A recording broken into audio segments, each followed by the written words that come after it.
এই মুহূর্তের সবথেকে বড় খবরটা আমি আপনাদের কাছে নিয়ে এসেছি। এই ভয়ঙ্কর যুদ্ধ উন্মাদনার মধ্যেই কিছুক্ষণ আগে খবর এসেছে যে ভারত এবং পাকিস্তান দুপক্ষের সঙ্গেই কথা বলেছেন আমেরিকান প্রেসিডেন্ট ডোনাল্ড ট্রাম্প, এবং তারপরে তিনি ঘোষণা করেছেন যে দুপক্ষেই আপাতত যুদ্ধবিরতির জন্য সম্মত হয়েছে।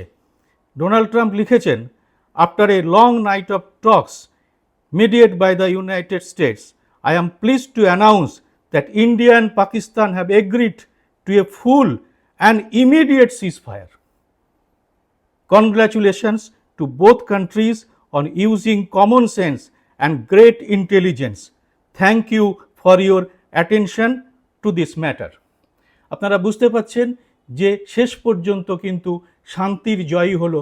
যুদ্ধ উন্মাদরা যতই চেষ্টা করুক, যতই ফেক নিউজ এখানে ওখানে ছড়ানো হোক, তার বিভিন্ন বিবরণ আমরা এর পরের অংশে দেব যে কিভাবে গত কয়েকদিন ধরে ফেক নিউজ ছড়ানো হয়েছে বিভিন্ন প্রচার মাধ্যমে, সেগুলো আমরা পরবর্তীকালে দেখাবো। কিন্তু এই মুহূর্তে সবথেকে যে বড় খবর সেটা আপনাদের সামনে নিয়ে এলাম।